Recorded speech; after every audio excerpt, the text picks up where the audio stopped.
Hello दोस्तों, नमस्कार। मेरे यूट्यूब चैनल पर आप सभी का स्वागत है।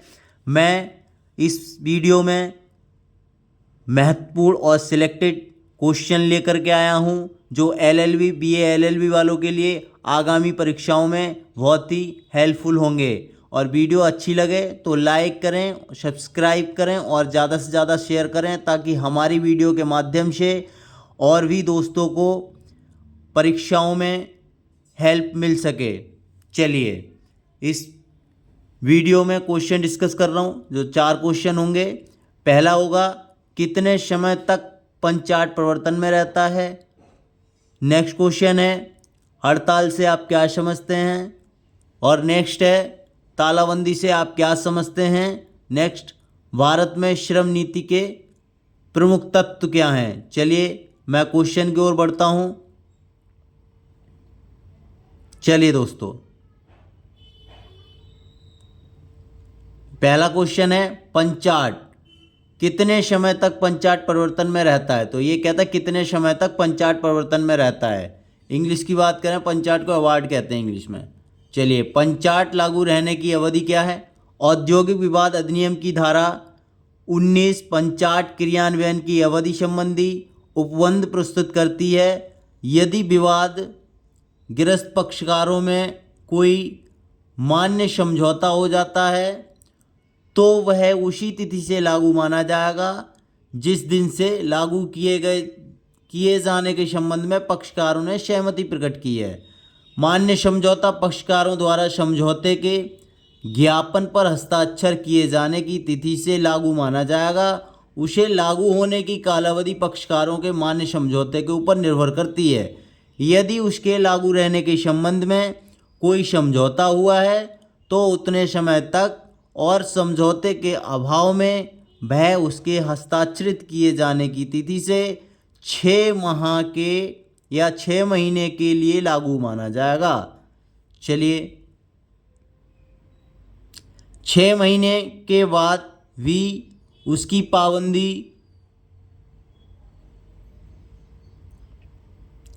तब तक बनी रहेगी जब तक समझौते के दोनों या कोई एक पक्ष इस आशय की लिखित सूचना नहीं देता कि समझौते की पाबंदी समाप्त कर दी जाए।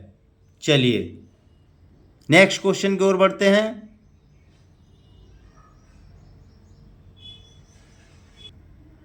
जैसा आप देख पा रहे हैं, हड़ताल से आप क्या समझते हैं। हड़ताल से अभिप्राय किसी उद्योग में नियोजित श्रमिकों द्वारा मिलकर काम बंद कर देने व समन्वित होकर काम स्वीकृत करने से इनकार कर देने से है। क्वेश्चन मतलब हड़ताल का मतलब ये है, एक सामान्य बोलचाल की भाषा में कहें कि हड़ताल श्रमिकों के द्वारा की जाती है जो कि उनकी शर्तों को नियोजक नहीं मानते हैं, तब उनको हड़ताल करना होता है। तो हड़ताल श्रमिकों के द्वारा किया जाता है। चलिए,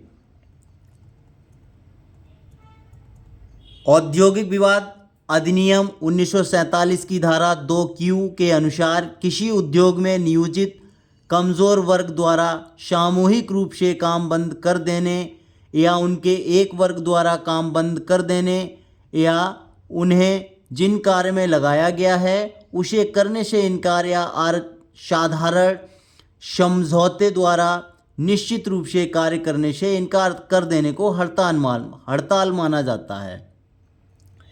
इसमें हड़ताल जो कंपनी में कार्यरत श्रमिक होते हैं वो एक साथ मिलकर के सभी को करना होता है।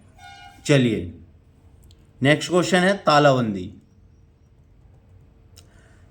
तालाबंदी से आप क्या समझते हैं। तालाबंदी औद्योगिक विवाद अधिनियम 1947 की धारा 21 में तालाबंदी को परिभाषित किया गया है, जिसका अर्थ है व्यवसाय के स्थान का बंद किया जाना या कार्य को स्थापित करना अथवा किसी नियोजन द्वारा नियोजित व्यक्तियों में से किसी संख्या में व्यक्तियों के नियोजन में बने रहने से इनकार करना।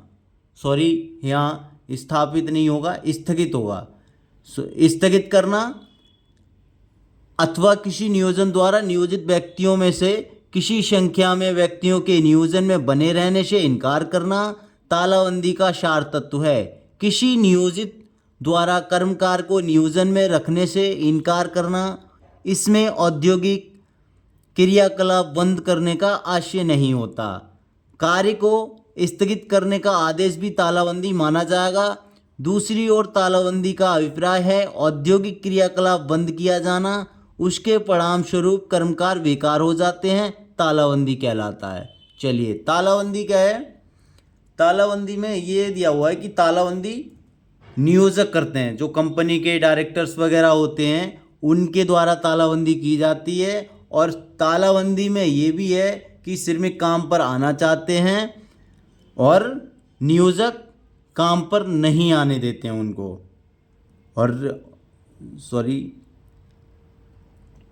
हड़ताल में नियोजक चाहते हैं कि श्रमिक काम पर आएं, लेकिन श्रमिक नहीं चाहते हैं कि वो सारे लोग काम पर आएं। चलिए, तो मैंने इसमें 3 क्वेश्चन डिस्कस किए आपके साथ, और ये बहुत ही इम्पोर्टेंट और सिलेक्टेड क्वेश्चन है।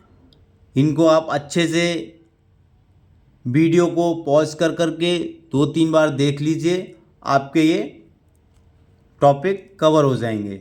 चलिए मिलते हैं नेक्स्ट वीडियो में, तब तक के लिए take care, till then bye bye.